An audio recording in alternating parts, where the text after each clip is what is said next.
ఇతని పేరు బి రామ్దాస్.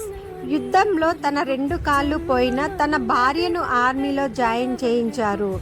శత్రువులతో యుద్ధం చేసే సమయంలో 4 శత్రువులు రామ్దాస్ను చుట్టుముట్టారు. సన్నగా తీగలా ఉన్నాడు, వీడేం చేస్తాడులే అనుకున్నారు. కానీ ఆ తీగ కరెంటు తీగ అని వాళ్లకు తెలియదు.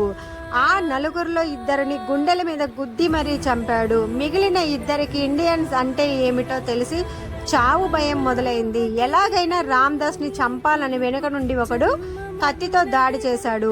రామ్దాస్ అక్కడే క్రింద పడిపోయారు. ఆ 2 కలిసి రామ్దాస్ 2 కాళ్ళు నరికేశారు. అయినా రామ్దాస్ వాళ్ళని వదలలేదు. గన్తో షూట్ చేసి మరీ చంపేశాడు.